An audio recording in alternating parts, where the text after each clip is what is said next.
Librairie L'Écuyer, 805 boulevard Frontenac-Est, Thetford Mines. Fier partenaire de l'émission Lecture et compagnie.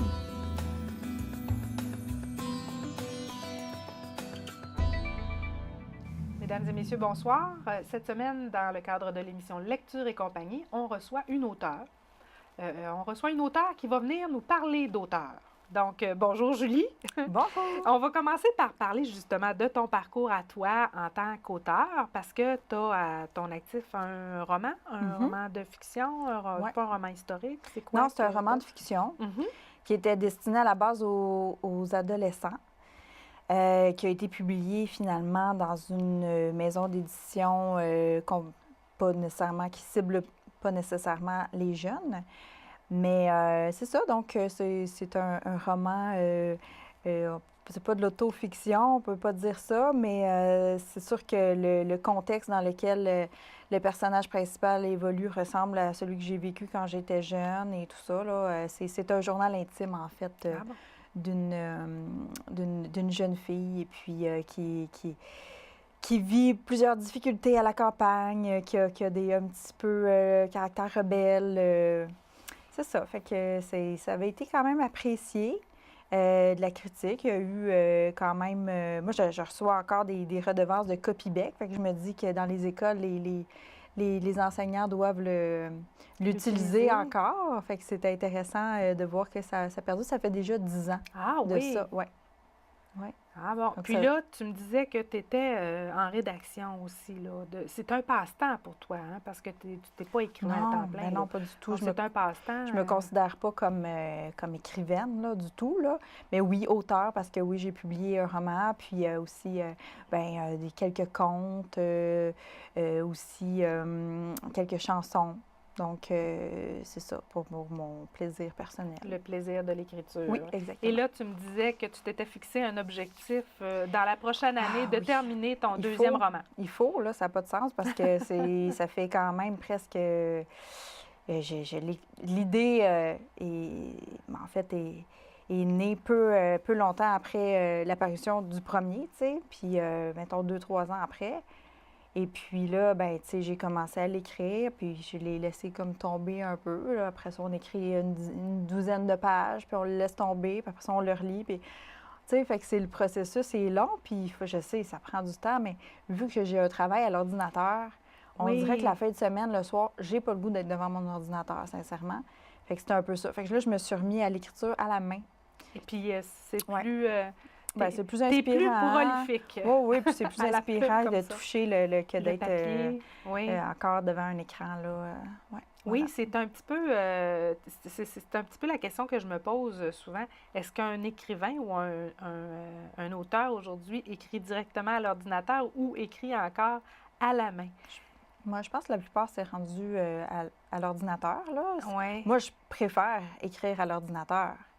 Mais c'est ça, c'est que là, en ayant déjà 35 heures derrière l'ordinateur par semaine, on dirait que c'est ça, je veux passer à un autre médium. Effectivement, hein, on s'épuise la vision et les épaules à toujours être sur le clavier comme ça. C'est pas très bon pour le cou et les épaules en général. Fait que, donc là, en utilisant l'écriture à la main, ça avance un peu mieux. Oui, puis ça se passe dans la région, là, ce roman-ci.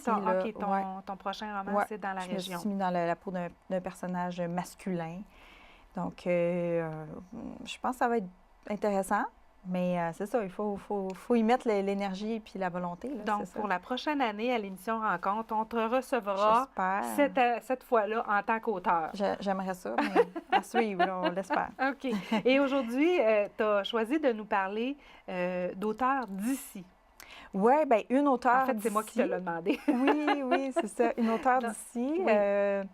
Et puis, je peux la nommer tout de suite. Oui. Danielle Dussault. Oui. Dont j'avais jamais lu aucun livre. Ah oui. Tu sais, alors, je trouvais que là, c'était absolument nécessaire. Là. Quand tu m'as dit ça, j'ai dit, bon, là, regarde. J'ai jamais encore lu Danielle Dussault. Puis, c'est quand même une auteure donc, on a le prolifique livre de la ici, région. Là. Hein? Oui.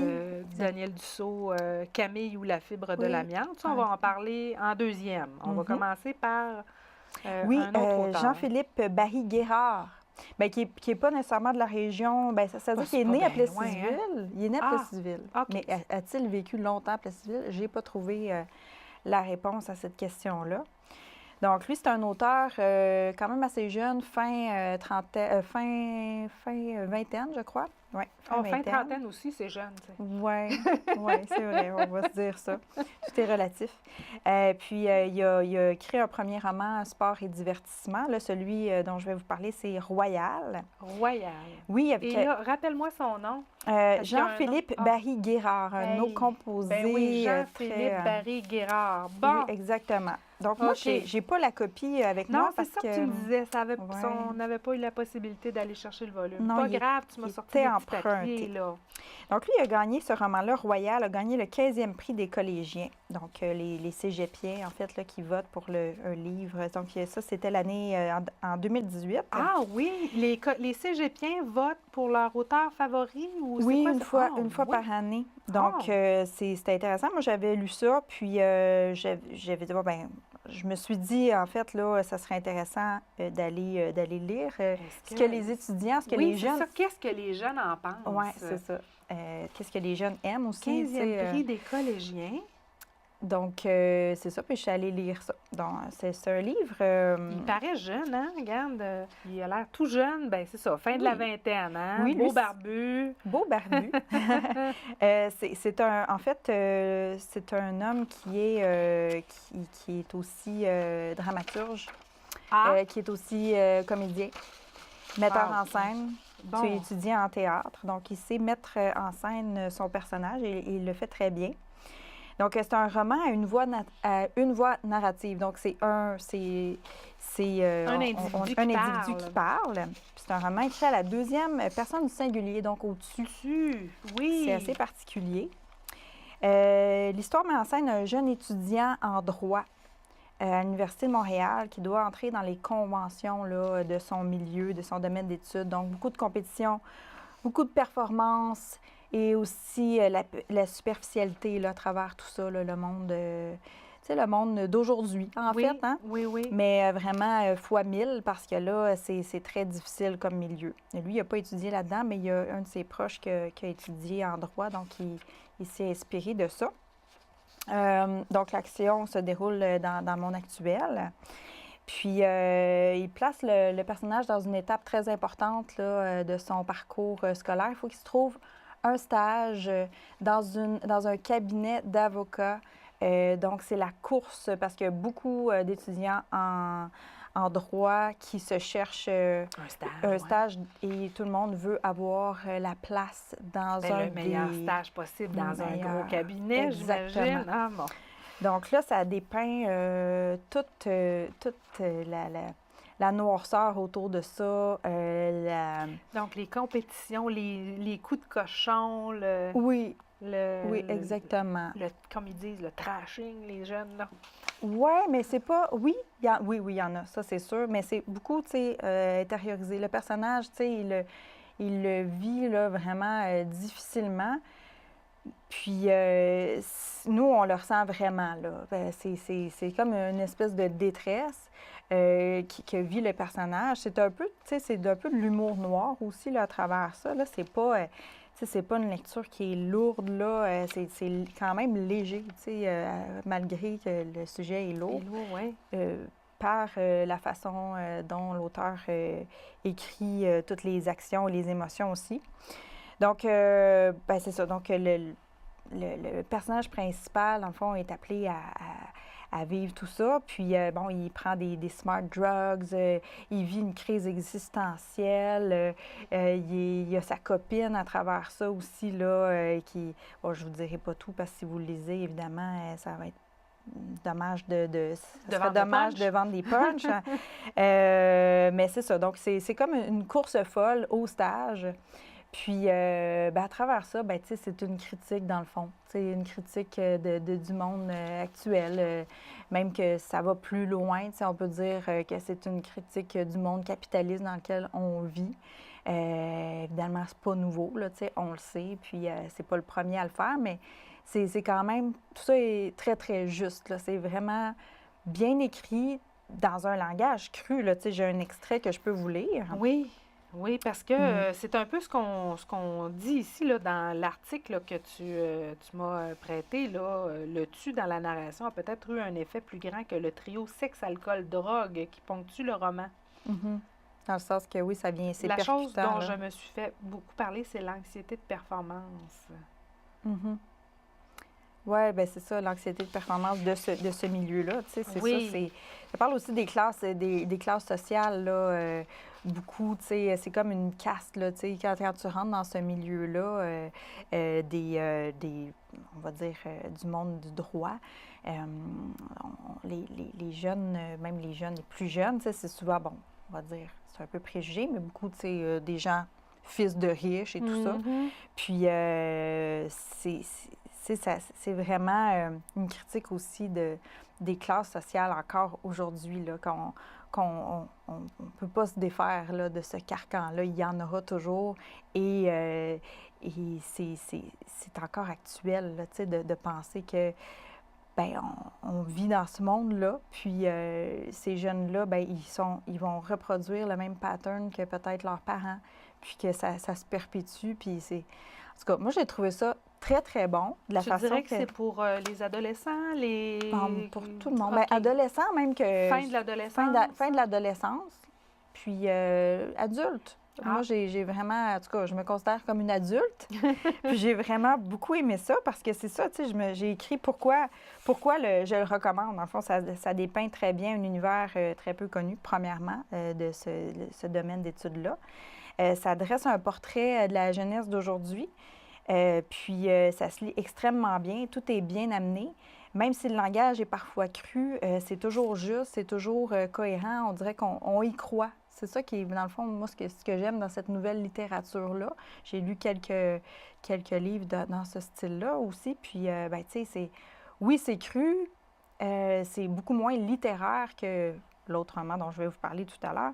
Mais ça nous amène vraiment dans ce monde actuel-là, puis on y croit. Donc, bien, je te laisse aller avec ton extrait. Oui, OK, l'extrait. Donc, bien, en fait, je crois que c'était la description de la dernière couverture, là, mais allons-y, qui était un extrait, en fait, de toute façon. La faculté de droit de l'Université de Montréal est le dépotoir de l'humanité. Tu le sais. T'en es le déchet cardinal. Tu viens de commencer ta première session, mais il n'y a pas une minute à perdre. Si tu veux un beau poste en finissant, il faudra un beau stage au barreau. Et si tu veux un beau stage au barreau, il faudra une belle moyenne au bac. Et si tu veux une belle moyenne au bac, il faudra casser des gueules parce qu'ici, c'est free for all. Et on ne s'élève pas au-dessus de la mêlée en étant gentil. Être gentil, c'est être herbivore.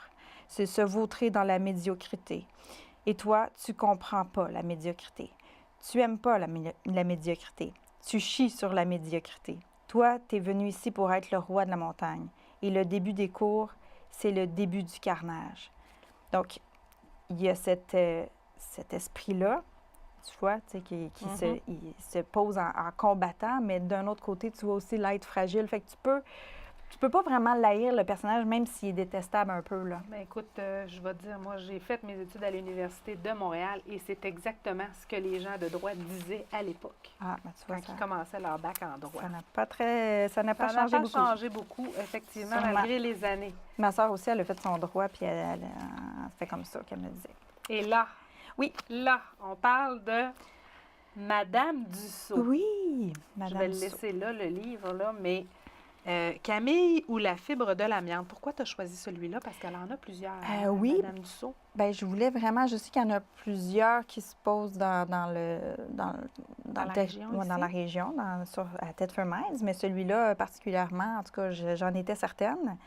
Donc, je me suis dit, bien, allons-y avec celui-ci, qui est quand même un de ses premiers. Puis, c'est ça, je me suis dit, bon, pourquoi pas commencer avec un de ses premiers si je veux entrer dans son œuvre. Parce qu'elle en a plusieurs. Alors, c'est ça, elle a plusieurs autres œuvres, comme tu disais, une douzaine même. Et en 2018, on en parlera, elle en a publié 2, donc c'est quand même quelque chose. Ça, elle va venir, justement, c'est ça, la semaine prochaine, nous parler de ces 2 dernières œuvres. Alors, celui-là, c'est un roman à plusieurs voix narratives. Il y a plusieurs personnages qui prennent la parole. Oui. OK? Donc, c'est écrit la plupart du temps au jeu et aussi au présent pour la plupart du temps.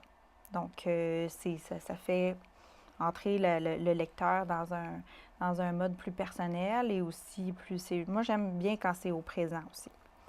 C'est une histoire, comme on dit, qui se déroule à Thetford Mines sur plusieurs années. On fait plusieurs sauts dans le temps.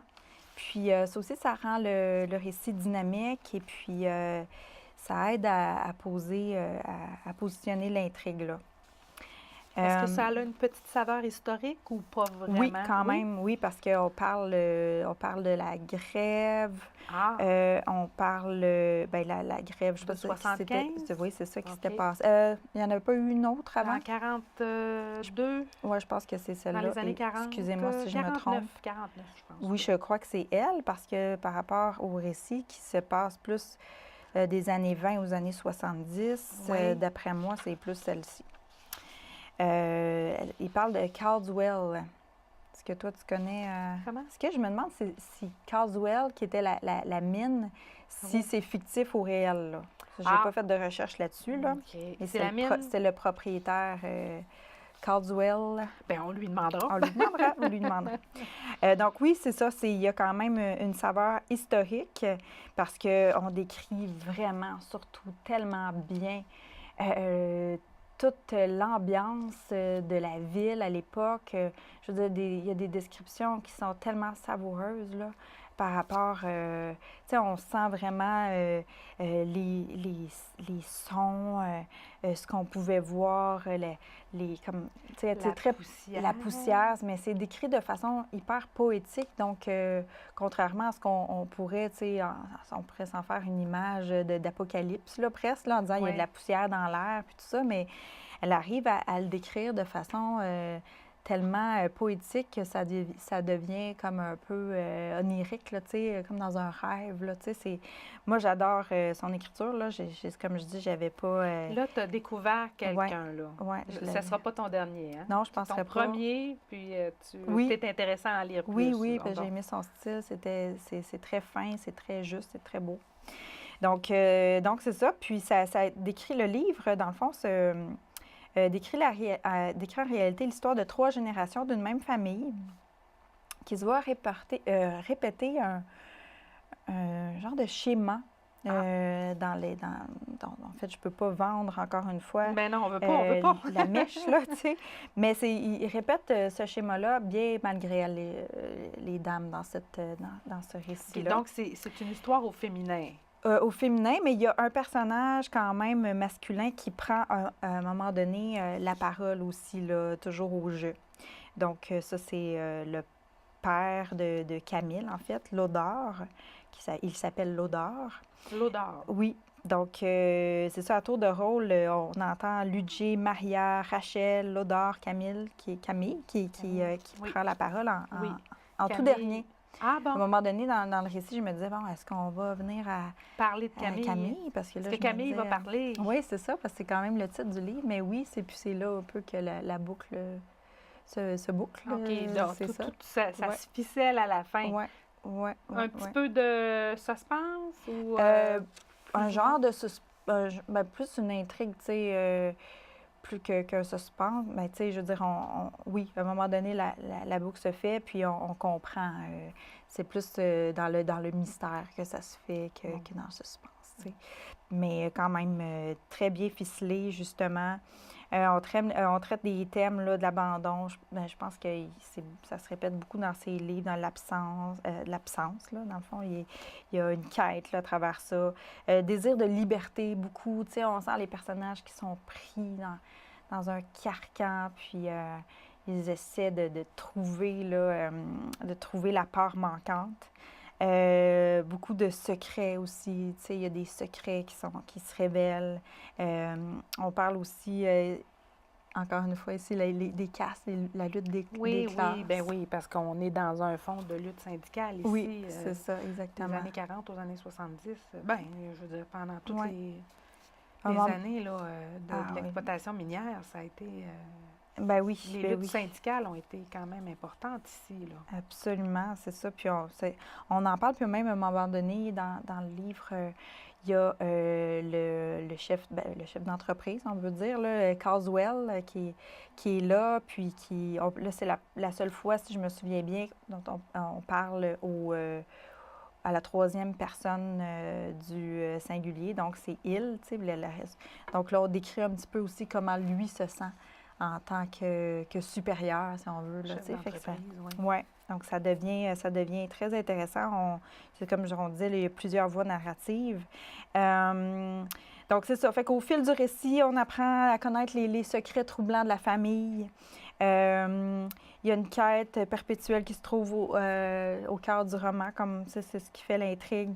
Puis comme je disais tout à l'heure, ben, c'est vraiment, je trouve, par-dessus tout, là, c'est les descriptions, c'est l'ambiance, toujours bien amenée, là, je trouve, qui vient envelopper tout le récit, là, qui fait que ça devient intéressant. Là, tu sais. D'ailleurs, on a juste à lire la jaquette au verso.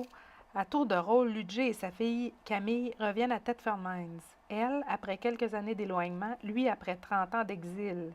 Ils ne se connaissent pas. Accusé de tentative de meurtre, Ludger a été chassé de la ville par les hommes des mines et toute sa vie, Camille a attendu le retour de l'absent. Sur fond de décor lunaire que composent les montagnes de sable, nos fameuses halles de minières, Camille ou la fibre de l'amiante dresse un portrait en mosaïque de 6 personnes vivant à Thetford Mines. Ici, ils disent Thetford les Mines, c'est cute? Oui, Thetford les Mines. Thetford les Mines, oui. OK.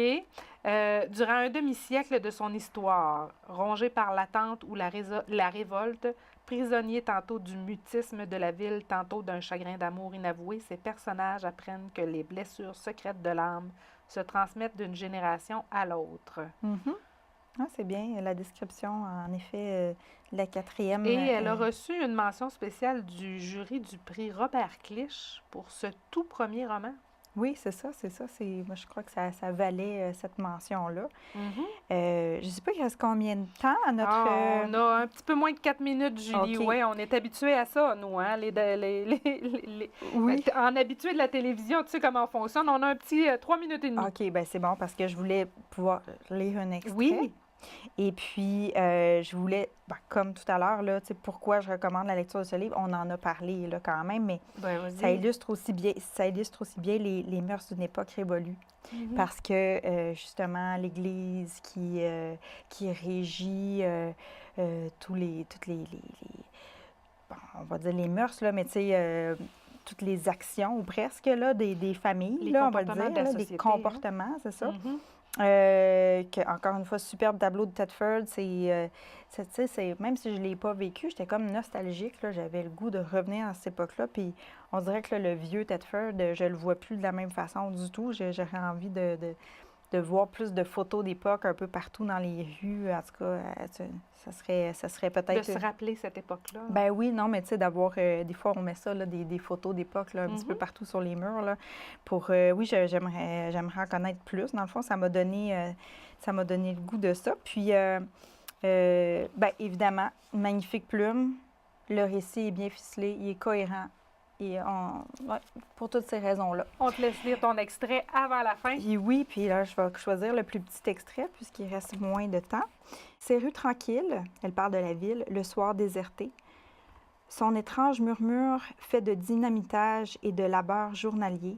Sa géographie composée de fouilles pour extirper la roche de salamandre. Ses sillons creusés par les coups. La fibre laiteuse qui partout flotte dans l'air. Surtout, je vois cette ville construite dans le silence. Un silence plein et durement enraciné chez le mineur qui passe la moitié de sa vie sous terre. Cette fibre fait aussi partie de moi. Je le comprends mieux à présent. C'est le rare tissu de mon être qui ne peut être souillé. Cette part inaltérable qui se trouve au centre de mon âme. Alors, c'est un court extrait là, que j'ai... adapté, mais... C'est très beau et très poétique. Ah, c'est toujours comme ça. Je veux dire, tout son récit est parsemé de poésie, là. Qui décrivent bien la région et l'époque. Oui, exactement. Et tu le recommandes pour un auditoire adulte, adolescent? Est-ce que... Je dirais le lecteur à partir de peut-être 15-16 ans. Alors, on pourrait adopter... c'est drôle parce que Mme Dussault a enseigné le français au cégep. Tu sais. Oui, mais j'ai l'impression, parce qu'il y avait des petites notes un peu, là, fait que j'ai l'impression qu'il a été étudié par certains élèves. Mais ça serait intéressant ça serait intéressant qu'ils soient encore au programme du ben, collégial. je pense que ça vaudrait la peine, sincèrement. C'est vraiment un... Je sais pas s'il est encore étudié ou en tout cas si les profs l'utilisent encore, mais il est toujours... mais tu sais, c'est ça, c'était le seul qui restait. Il est un petit peu usé, mais en tout cas, si vous voulez l'emprunter à la bibliothèque de Thetford, il est disponible. Il va être disponible. Aussi, toutes les œuvres de Mme Dussault sont disponibles aussi à la librairie L'Écuyer. Donc, aussi, ben oui, évidemment. On va se permettre d'encourager une auteure d'ici. Oui. Bien, comme je le disais tout à l'heure, Mme Dussault va être parmi nous la semaine prochaine. Un grand, grand merci, Julie, d'être venue nous voir pour nous parler de ces 2 romans.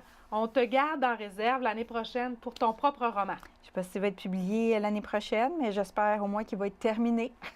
On va l'espérer, nous aussi. Un grand merci à toi d'être venu nous voir. Merci.